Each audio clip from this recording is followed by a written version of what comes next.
Hello friends, David Vos here. I'm still in Texas and it's still beautiful. Well, I don't want to hem-haw around. I want to get into the meat of what we want to talk about today.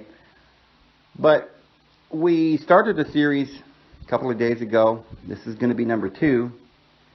I don't even know what to call this. The subject is, why can't human beings understand anything? There's kind of an oxymoron there, because I believe that human beings can understand a lot of stuff, everything really. It's pretty simple. If you have a method, that's what humans do. We invent stuff like geometry and calculus. Before they invented calculus, Newton invented it. Sir Isaac Newton. Before that, they couldn't comprehend a lot of stuff. Imagine, you're trying to find the number of square feet in a cube. Well, you could figure that out, because you just figured out how many square feet were on one end of the cube, and then you find out how wide the cube is. It's pretty simple. It's geometry. It's not that difficult. So you measure the length, then you measure the width. You multiply the length by the width. Then you measure the height. And so because it's a two-dimensional thing, the cube, you multiply the base by the height. Very simple. They knew this for ages and ages. Pythagoras invented all of this. But then it got a little more complicated, because it was like, well, how do you get the square feet of a cylinder? That's more difficult. They ended up having to come up with a formula, which we call pi. It's a pretty complicated thing, and it's a very odd thing, because there's no real number for pi. It's like an infinite number, because it has to do with finding out the radius of a circle. And I think it has a lot to do with the fact that we are an infinite universe. But that's not the subject for this video. But once we understood pi, we could do a lot more. And then we came down to Newton and trying to understand problems that didn't have, like, let's say that you had a very odd shape. It wasn't a square or even a circle. But it was like maybe the human body, or maybe a graph. You had a graph that was started from 0 and it went all the way 1,000. And you wanted to know the ratio each month that it grew. Well, that was pretty simple. But what if the graph went up and down and up and down and up and down, and you wanted to get the average of what you grew every 5 minutes? And, this got really complicated. They couldn't figure all this out. So they came up with calculus. So you take your irregular shape, because you want to find the square feet of this irregular shape. So you measure all the dimensions, or the sides. You draw that on a graph, and you make sure that you draw it to scale. Then you divide it into different shapes. Figure the area of each shape. And you add the areas of the individual shapes to find the total. Okay, it's kind of complicated.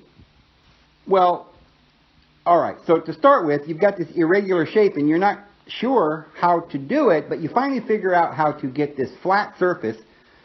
Even though it's irregular, you figure out how to get the square feet, but then, what if that is two-dimensional? Okay, this gets more difficult and more difficult. There are just lots of things. You've got different kinds of formulas that have to be put into it. What if it's air? What if you're thinking about pressure? How much pressure? What is pressure? All of this stuff had to have been learned over countless ages of individuals trying to figure these problems out. And the only way they ever got to the answer is coming up with a method. And it turns out there's a method to do anything. And you think you understand gravity. You don't even know calculus. You're in your backyard. You've got a 2-bit telescope you got from Walmart looking up at the stars, and you got some theory swirling around your head, because you say, well, the moon's got to be Swiss cheese, and there's no way you can get around that, because look at all the holes. I understand this because I know geometry or I've been to high school. But I don't know anything about Pythagoras, Aristotle, or Newtonian physics, but I guarantee that everybody's been lying to me and the earth is flat. Right? There's no way it could be round. I can see that with my own eyes. I'm so smart. Well, mankind has gained information and knowledge over the centuries, and individuals that were not, members of the church. Galileo was almost burned at the stake for telling us that the earth was round. And you think he did it because, the government told him to say that and they're trying to deceive us? It's all about NASA. NASA had nothing to do with the Newtonian physics and Galileo. They were all, disliked by our present system. You have to have tools. And yes, there is a conspiracy. You were right. The scientists know a lot more than what they're telling us. But part of the reason is because we can't comprehend it ourselves. That it's just complicated. And you've got to study this for many, many years. Or do you? Well, there is another way. And that is by divine inspiration. Which, guess what? There were individuals who went to universities and learned all of this information. The problem with that is sometimes you get propaganda and, the state doesn't want you to tell the people that the earth is round, and they're trying to force you to say the earth is flat or that it's the center of the universe, and really it's the sun, and then we find out it's the, center of the galaxy and not the center of the universe or whatever. So it's always subjective. And ultimately, the only way that we can find out the answers is to go back to the authority, and that is these ancient parables that have all this truth. If you meditate upon these ancient parables, you will know what the scientists have been struggling step by step over the years and years and years to put together. They've tried to figure this out, and finally come along with Einstein. He says, oh, guess what? It's all relative. And the physical universe isn't really that physical. It's all an illusion. Oh, what do you become, a Buddhist now?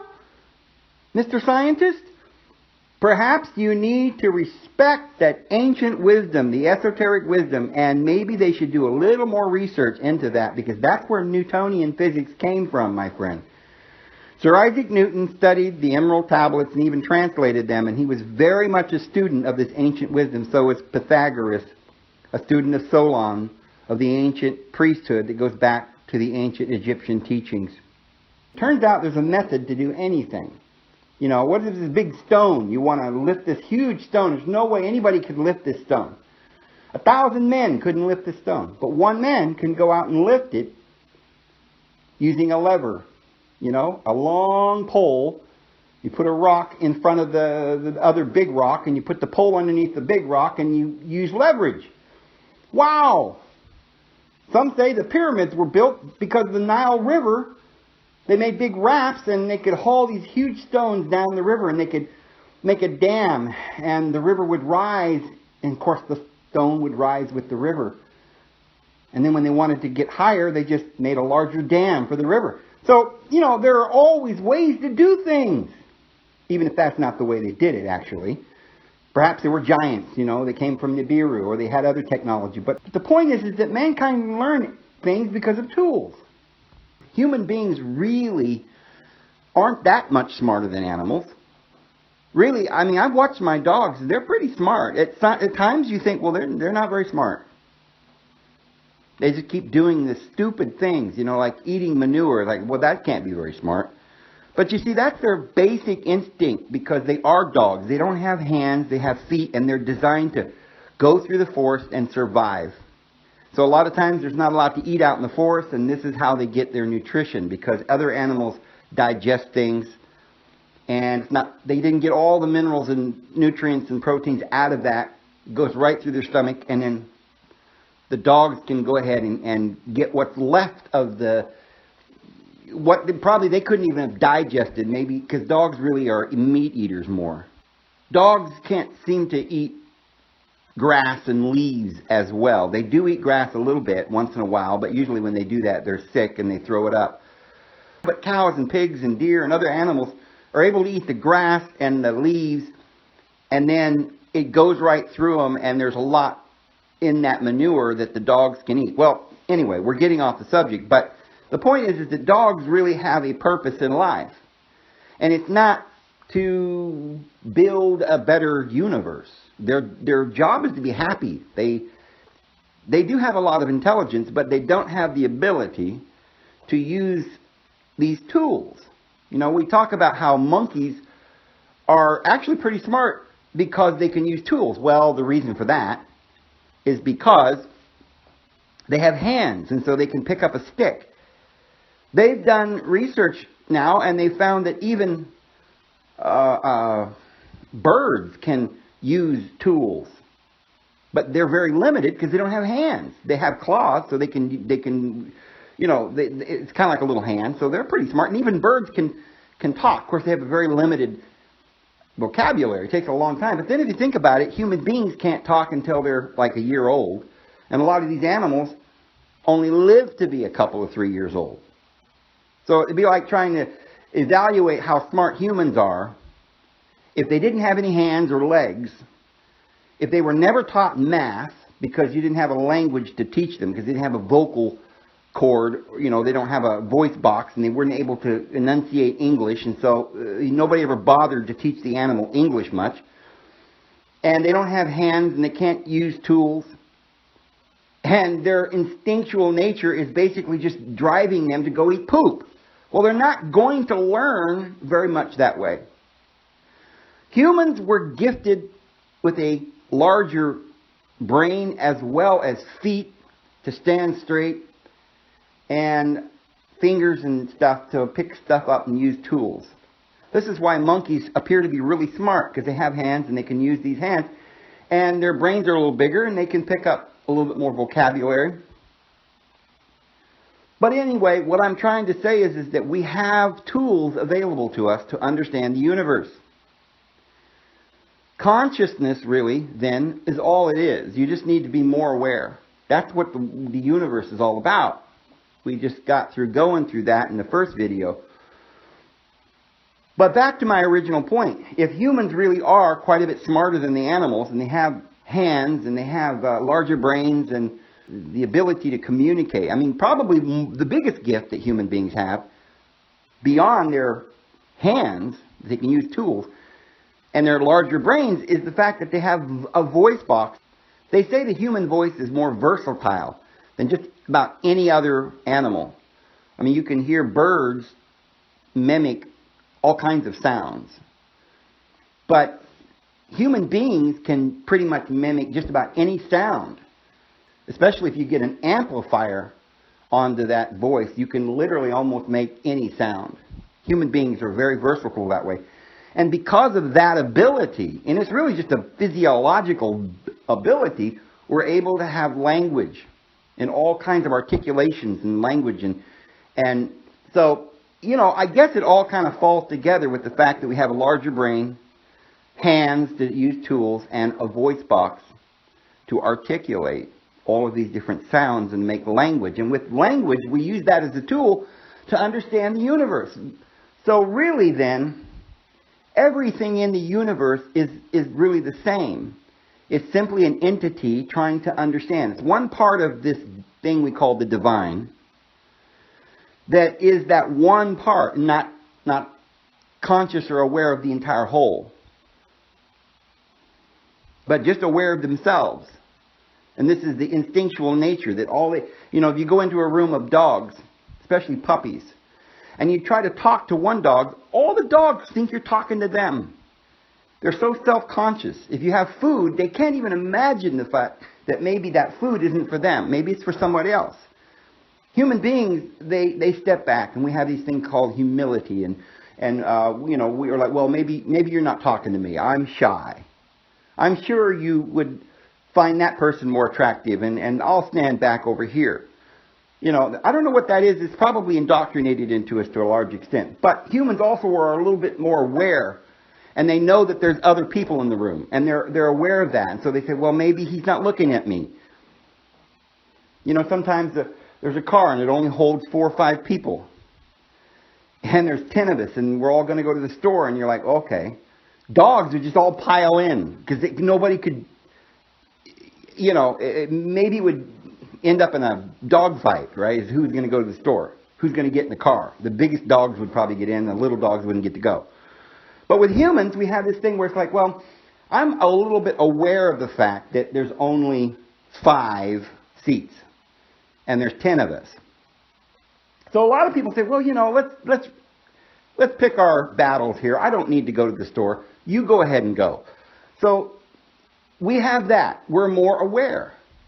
We're more aware probably because we have the 5 senses that allows us to be more aware.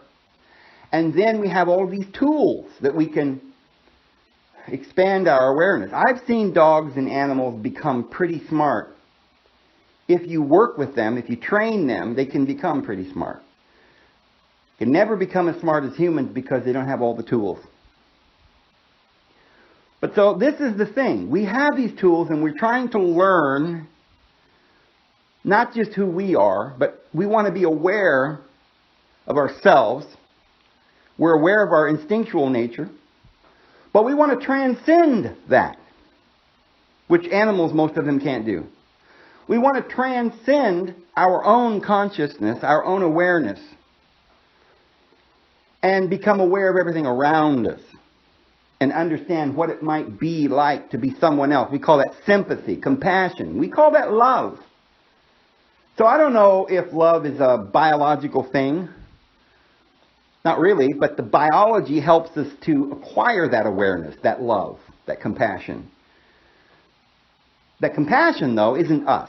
We're not love. Humans aren't love.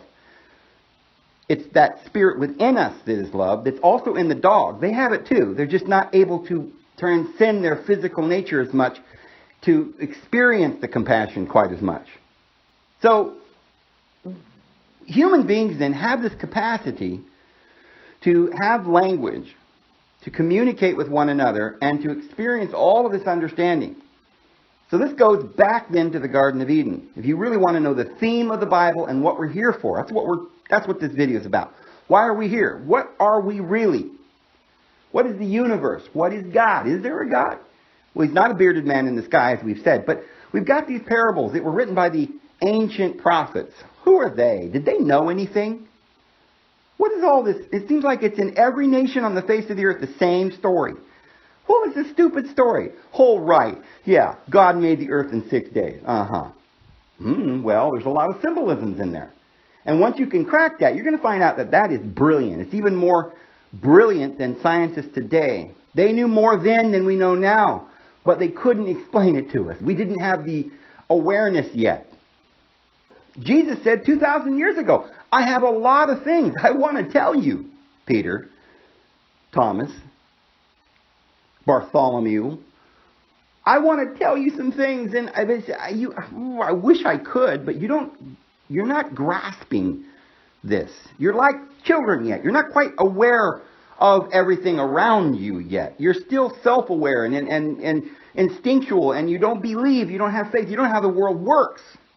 You don't even understand how the physical around you is just your own thoughts. You got to have faith. Don't worry about that sea and the tree and the mountain. You can make a new one with your own mind. But we couldn't even begin to grasp that yet. But human beings, we do have the ability to learn and to grasp this. We're going to overcome the universe, but we have to use that love, which transcends the physical nature. But that love is a conscious awareness that we're not consciously aware yet. I mean, it's not our fault. We're capable of it. Let's say you're sleeping and you're lying in your bed and there's a party going on outside. But you're drunk and passed out and you don't even know that there's a party going on. You didn't hear what the people were saying. You didn't know what they did. I mean, you wake up and as far as you're concerned, nothing happened. Because the people all left, cleaned the house and left. And you didn't know there was a party. You weren't aware of it, but doesn't mean it didn't happen. You were unconscious. Well, that's what the deal is. We want to become aware of something that we're not aware of. So we're in this little nightmare. And these dreams are happening to us and all this stuff's going on, but we don't know why the demons are coming up from our subconscious mind. We tried figuring that out a little bit with Freud and Carl Jung. Tried to figure some of this out. But now they've got this whole string of inaccuracies and falsehoods, and it's for a reason. They're lying to us on purpose, and that's what we want to get to. Not so that we can say, oh, how terrible the world is, but so that we can find out why we're not learning what we're supposed to be learning. You know, Jesus said it when he was on the earth. He says, the reason is because your father is the devil, and he's lying to you. You got to wake up, Peter. Have faith. I'm trying to explain this, but you're not quite yet ready. But you're going to become aware of something that transcends this world. When you can grasp that, Jesus said you can do anything with faith. All things are possible. But, okay, we've got two issues here then. If you were a dog, you'd have a very hard time understanding anything because, not because you just simply could not comprehend anything. Maybe you could. Maybe you could understand a lot more than people think you could. But you don't understand English. Imagine trying to go to a university. You're sitting in class. Just ignore the fact that you can't sit in a little desk and all that if you're a dog. But imagine you were a dog and you went to university class and the university teacher was up in the front giving a lecture, but you couldn't understand a word he said because you don't speak English. And he's writing stuff on the board and you didn't understand what that was. Nobody ever taught you because you didn't speak English. And he said, write this down, and you couldn't even figure out how to get the pen in your little paw to write it down. And you couldn't write it down because you were never taught. And remember, you're probably only a year or two old. And for humans, that would mean you're just a baby, still suckling on your mother's teat. But this dog, 2 years old, is limited, and he can't become aware of what's going on. So humans were more aware. We had language. But remember, in the Garden of Eden, there was this God who said, well, I want you to be my slave. I want you to till the garden and, and this is, if you go back to the Sumerian tablets, you'll find that this garden was the garden of the gods. Oh, it wasn't the garden of Adam and Eve. No, this was the garden of the gods. And Ea Enki, he ruled over that, and he ruled over the gods. Well, they got tired of working. So they had this beautiful place, but they wanted to, a garden, you grow things to eat and also for pleasure. It was a paradise of pleasure.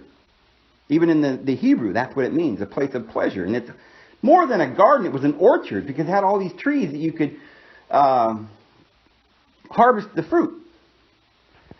So the gods were hungry and they didn't like to work, pick the fruit and, till the soil and so forth like that, trim the trees, make the dinner. So they created human beings to become slaves.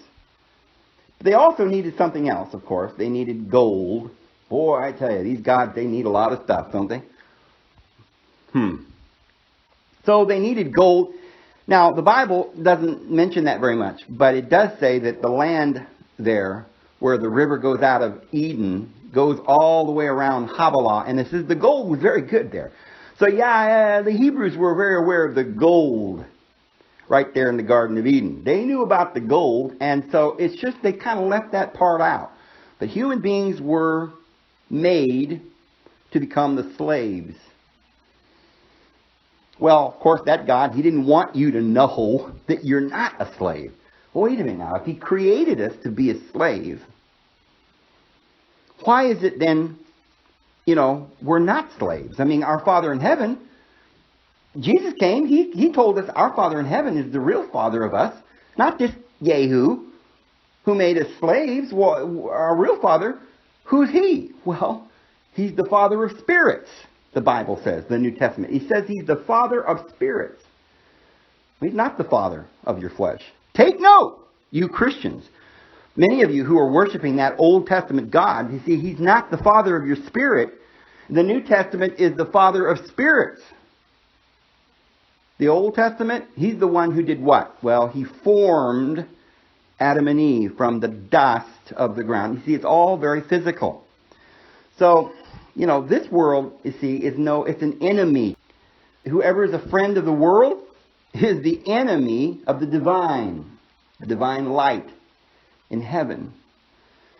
So, and Jesus said, what good would it do to gain the whole world but forfeit your soul? What you want is your inner spiritual man. That's the part that can be aware of everything and know everything and be happy and exist in perpetual bliss. That's the part where Jesus said he was going to prepare a place for us so that we would have an eternal abode. White robes. Remember we were naked in the Garden of Eden and we weren't ashamed. And then somehow or another, because we started partaking of knowledge, which, we started getting lied to right off the bat. They deceived us. Because remember, when Jehovah says, I don't want you to have knowledge. But as soon as they got knowledge, and they became like God, knowing good and bad, well, right away, this God had to start doing something so that we would not get the correct knowledge. So first thing he did was he split us down the middle, split our psyche in two. He made from one being, Adim, which is plural, male and female, he made them. Our Father in heaven made us that way. But this God, he made us into form. It's a whole different creation story in Genesis chapter 2. And he put man in form and he put us over this garden to till it, to become his slave. And the first thing he did was he cursed the ground so that it wouldn't produce for us. So we're not going to get any real spiritual food. All we're going to get is enough food to keep us really dead. Because he said, as soon as you eat the fruit of the knowledge of good and evil, you're going to die. But the Apostle Paul says, well, what he didn't tell you is that you must die before you can live. That which is made alive is not made alive until yet it dies. And so this is why the serpent actually told the truth, because the serpent said, if you eat from the fruit, you're going to become like God. And you will live forever. But now, you're going to die, of course. Because this physical realm in this garden is going to be transcended. And that God that was in the garden that wanted us to be a slave is the ego. That's you, my friend. See, there's that. Let's say that you're Lucy or your name is Bill. Well, Lucy, Bill, you see, that's the ego. And Bill and Lucy, they got to give up their rulership because they're tyrants.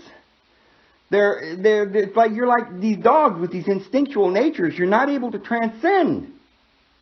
So, Jesus is that Christ that is in us. That we were one in Christ from the founding of the world. We've got to wake up and recognize Christ and have our eyes opened to Christ. The first time in the Garden of Eden we had our eyes open to good and bad, to knowledge, and we became like God. And now Jesus is saying we're going to get the tree of life. Jesus is offering us immortality. Well, who is Jesus? That's the Christ. See, you can get healed if you can find Jesus. All that woman did was touch his garment, just the outer fringe, and she was healed. 12 years of a flow of blood, instantly healed.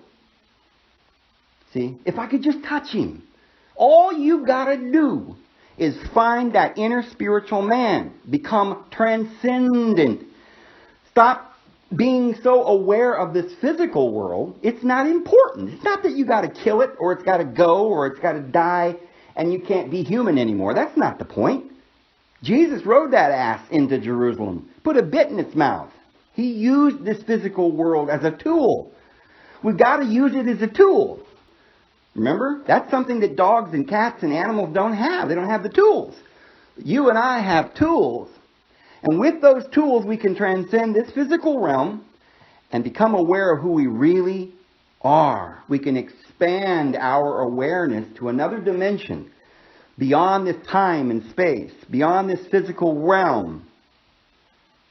And when we do that, then we realize that the physical things that we're seeing are only temporary. And we cannot let them keep us here in bondage. We build a house so that we can live in the house and enjoy the house.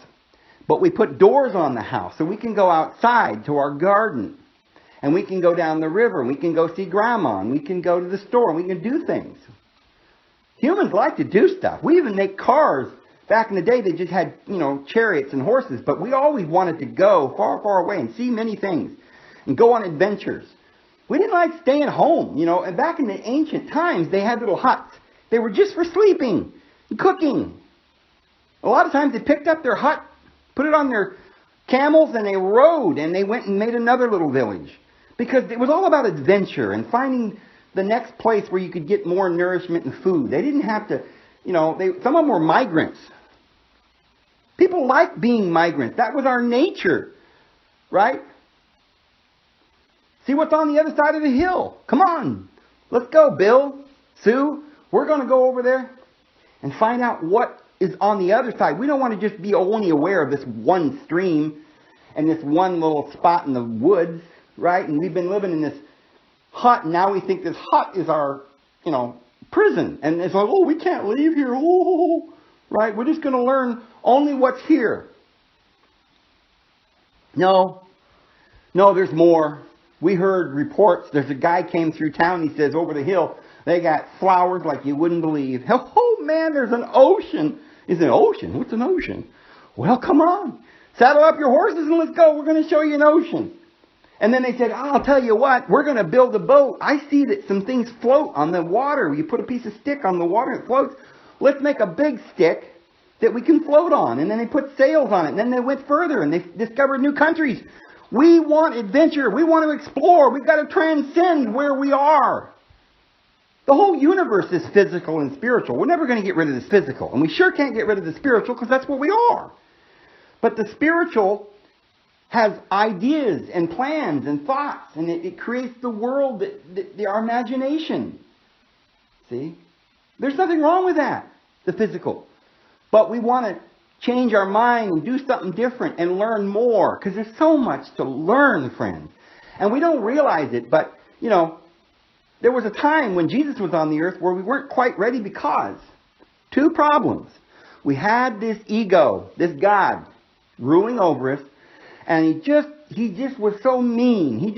We believed in him. We got on our knees and he said, you will bow down to me and no other. And you'll feed me and you'll worship me. And you will be slaves. That's so important that you mine the gold. You need to worship gold, buddy. You need to worship your ancestors and cows and all of this idolatry because that's going to keep you in ignorance. You know why you did that? Out of fear. Out of fear of punishment. Because this ego created all of these things, this trip that you were guilty. And if you were guilty, then, you need to be punished. And so therefore you had to come up with an inquisitor and somebody who could find out just how many sins you made and how much punishment you're going to get. And so we had to start building prisons. And of course, then we had to educate people because you didn't want them falling into that problem. So it was this darn ego that made us this way. But then there was a few people that came along and they said, you know what? I'm transcending this. I am Buddha, and I think this is all an illusion. We don't have to be slaves.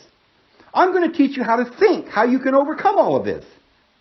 Then, after he passed on and, they deified him, made a big bronze statue, and they built more cathedrals and enslaved everybody back into this idolatry and ceremony and ritual again.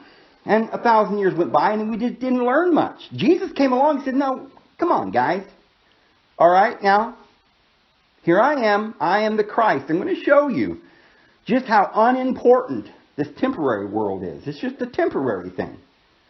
I'm going to go and I'm going to get nailed to a cross. Oh, Lord, no, don't let this terrible thing happen. Jesus, don't you understand? I could get a legion of angels to fight for me. Don't worry. It's all right. For this reason I came.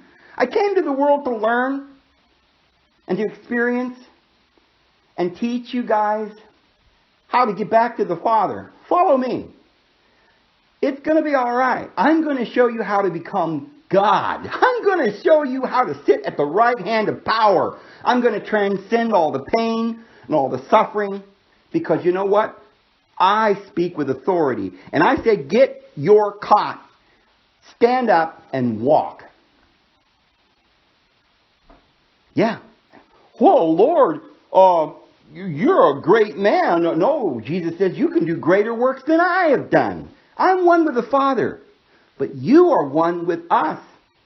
And after I leave, you're going to do greater works than I do. I can't explain it to you right now, but the Holy Spirit, which is within you, is going to teach you all things you need to know. Don't listen to humans, and don't call any man your father, and don't pray those long prayers in those cathedrals or on the street, beating your breast, saying, oh, what a sinner am I. Don't do that. Wake up. Oh, Jesus, my brother wouldn't have died if you'd have been here, because you got the authority to, fix it. Jesus, no. Don't you understand? You got the authority. All you got to understand is that I am the resurrection. And then people later on thought he was talking about only Jesus was the resurrection and the life. No. Jesus was saying, I am the Christ in you. And I am the resurrection. Everything you need is right there with you. You've got to believe. According to your faith, may it be so. And the Apostle Paul in the book of Hebrews says that all things, the entire universe was created and framed by faith. He spoke it into existence. John 1:1, in the beginning was the Word. And the Word was God. And all things came into existence through the Word by faith. So go you therefore and tell the world the good news. Wake up.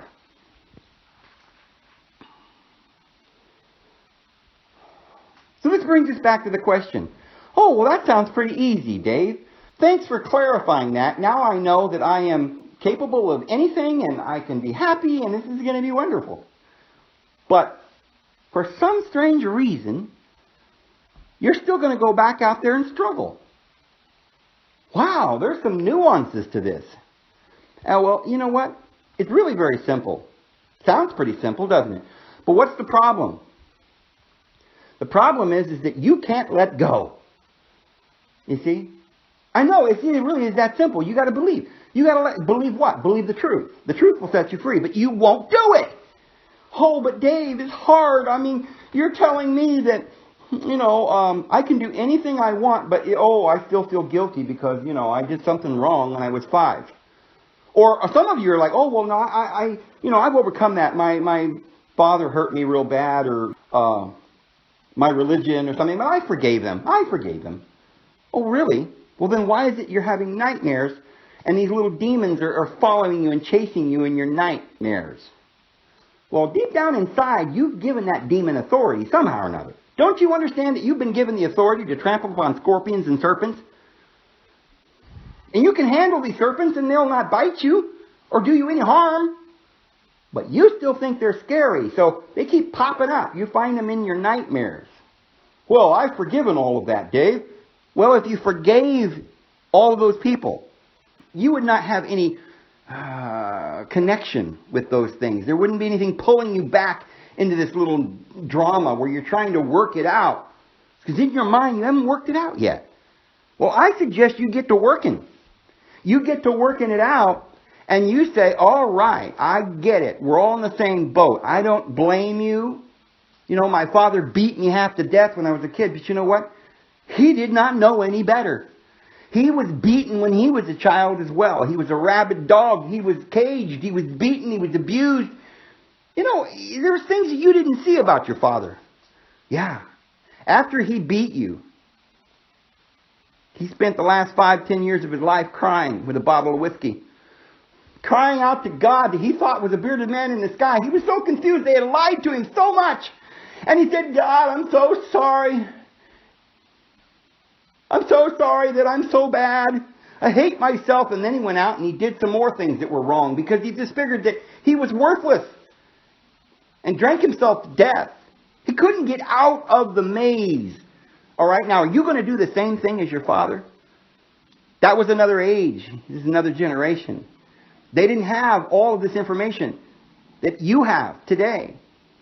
The apostles couldn't quite figure all this out either sometimes until they finally recognized Christ. Now you got to go recognize Christ. You got to figure out the love and transcend the world. Your father couldn't do that because they put him in the inner cities. They gave him a job down at the factory. And, he had to take care of his children and his wife.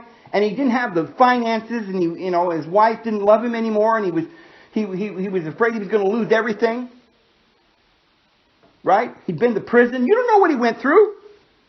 He couldn't work his way out of it. So you say, okay, yes, I get that, Dave. And I've thought about it and I've forgiven my father. I've forgiven my mother. And I've forgiven my brother. Well, but you've got to completely forgive them. Otherwise, those demons are going to be fighting you all night long, every night. And when you wake up in the day, you're going to find out the same demons are coming into your life. You just don't recognize them. You're sitting there walking in the forest, beautiful day, and all of a sudden out of the forest comes this huge monster and he starts chasing you. It's out of nowhere. Or you're walking in town and the police are after you and they're shooting at you. And, this is going on in your dream. Well, it's the same thing going on in your life. You got the house and the job and everything's fine. You got married and all of a sudden what? Oh, now you're divorcing. And out of nowhere, you lost your job, right? And now you don't know what you're going to do. The car broke down out of nowhere. And it's like, just think about the circumstances, the coincidences. They're not coincidences. These things are happening to you for a reason, to teach you something. You look at your dream and you interpret the dream. Look at the book of Daniel. There's all these monsters, right? And Daniel's watching this and the angels trying to explain it to him. Well, all these monsters are going to keep going on for 7 times until it's finished, until it's over. 70 weeks are appointed upon thee and thy people. Until the one comes who has the ability to put all this away. Who is that? The child, the Christ, and sacrificing and gift offering and the temples and all this law will cease. And nightmares will cease when you find Christ at the end of the 7 times. At the end of the cycle, when you finally rest and you understand it's over now. I'm not going to blame anyone. I'm not going to even... Look, it's not enough just to say I don't blame them. You could say that, and then a week from now, you're walking around saying, oh boy, it sure was a rough life when I was a kid. And boy, sometimes I'm just scared of what's going to happen next. Oh, you just spoke a word. You suggested to your mind that you're going to get scared of something. There's something to be scared of. I thought you put it behind you. Speak what you mean and mean what you say. Let your yes mean yes and your no, no, Jesus said. Forget the promises. Just do it. Okay? You don't speak those words anymore. You say this. You bring every thought into subjection to Christ. And you bring every word into subjection to Christ. And you say, look, I'm not afraid. There is nothing that can harm me. I love my Father. Thank goodness that He's going on now and the world's going on and we're all growing together. And we got to finally wake up and transcend all of this. It's just a process. Deep down in your heart, you love that old man more than you can ever know, and he loves you too. Thank goodness that you're going to transcend it and you're going to find him. Thank goodness you're going to finally realize that none of this was his fault. And it's not your fault either. And so now you recognize Christ and you have authority in his name and you say, I will have this beautiful life. I'm going to have a place to live where I'm in peace. I'm going to have the food that I need. I'm not going to be upset. Nothing's going to bother me. I have no fear. Upon this rock I will build my life. The kingdom. My world. And the gates of Hades will not prevail against it, because I have authority over Satan. And I will say unto him, get thee behind me. So every time you imagine the demon and you give him the authority to make you frightened and you allow him to deceive you and you listen to his lie, Well, I'm not listening to lies anymore, Dave. I'm a Christian. Well, you are listening to his lies when you say in your heart that I have to do what this world says. And I've got to listen to the propaganda and listen to the lies and believe that somehow or another government's the answer. That we're going to have some fancy things that's going to save us. And if we don't have these fancy things, we're going to be scared that we could just, stop eating, right? We're going to starve. Look at the monster that they've created. They've told you that if you don't have health insurance, you're going to die. Oh, man, that's a monster that you can't even, it's insurmountable. This mountain's got to go. You must tell this mountain to be moved. You've got to have more faith. Well, Dave, if I just stand here and say, I believe, and then I get sick, then what? Friend, you are not going to get sick if you eat right. And the only reason that you're not eating right is because you're listening to the lies. You're not addicted to sugar and cigarettes and all these other terrible things. You're not. That's just the flesh. You've got to transcend that. See, this is a process that you can do it. I know you can. You just have to believe. You have to believe that it's important, that it works. Because a lot of times people think, what difference does it make if I drink this whiskey? Right? We're all going to die with 60, 70 years old. We're all going to die anyway. Well, I'll tell you the difference. Your health insurance, right? You're scared out of your mind you don't have health insurance. Why? Because you won't put down the bottle. Yes, it's important. Have faith that putting down that bottle is going to improve your health. Look, I guarantee this is a fact, and you can take it to the bank. If you start eating healthy, raw fruits and vegetables and seeds and nuts, and don't eat that processed white flour, stop eating all this processed sugar, don't eat hydrogenated oils. Make your own food. If you're going to cook it slow. Do not burn your food. Use natural oils, virgin olive oil or coconut oil. Or better yet, just eat raw nuts and vegetables that have the oils right in it. Go fishing and eat fish like Jesus told us to do. You've got to eat lots of fish and nuts and berries. And I guarantee you're not going to get sick.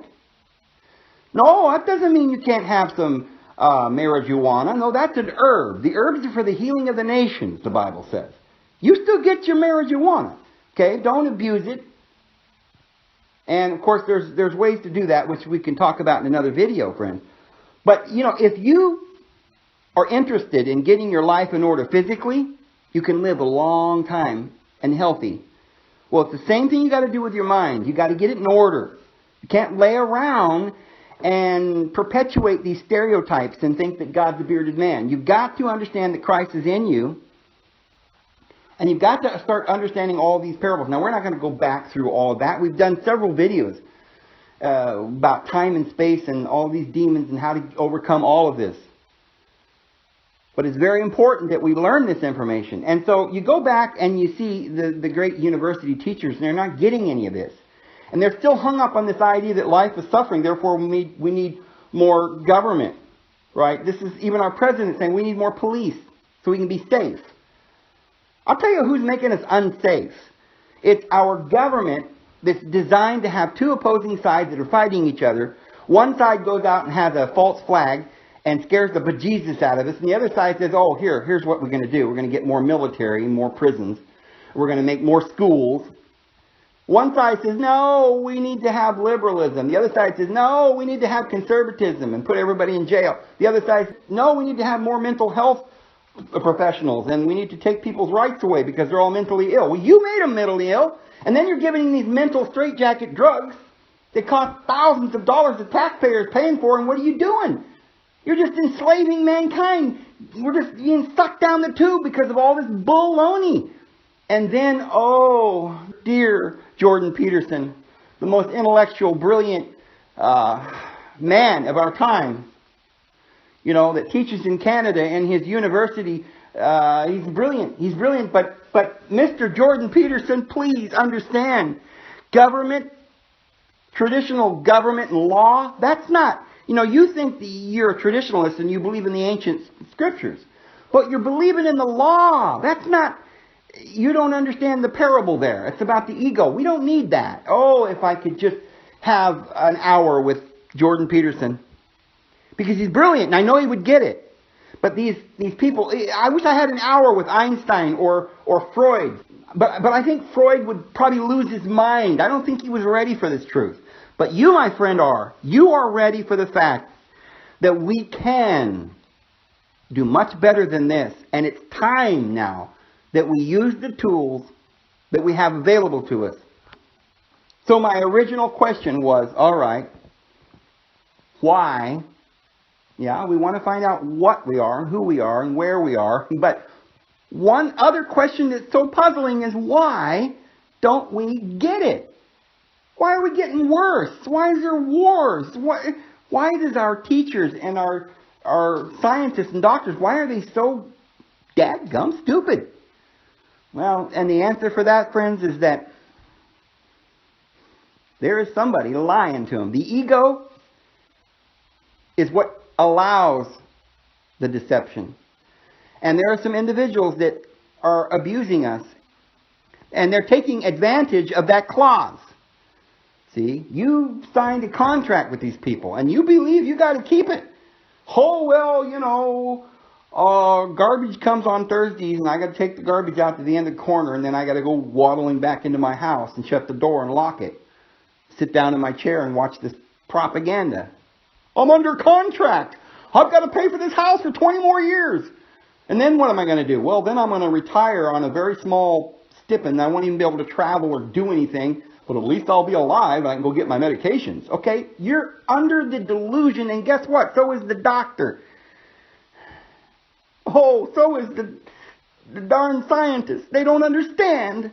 And so what we've got to do, friends, is we've got to work this out in these videos that we're going to be doing. And when all of us, you few thousand people out there watching these videos, you knew all this, right? Let's put it together, all of us. Let's put this together. Let's get this understanding to the whole world so that all these scientists and doctors and teachers, when faced with this truth, will say, wow, okay, finally. That's it. That's the missing piece that we couldn't figure out. That we don't need law, and suffering is not inevitable. And the ancient traditions do teach us the truth. But we've never been able to figure it out because we're still stuck in indoctrination. And it's no longer a religious indoctrination. Now the scientists are indoctrinated by the elite in their schools. So anyway, I think that's good enough for today. That's number 2 in the series. And by the way, if you're enjoying these videos, understand I'm not getting any monetization on any of these videos. So if you want to support this work, I really appreciate all your support, guys. So go to davidbose.com. This is David Bose. We'll see you guys again tomorrow. Have a good day.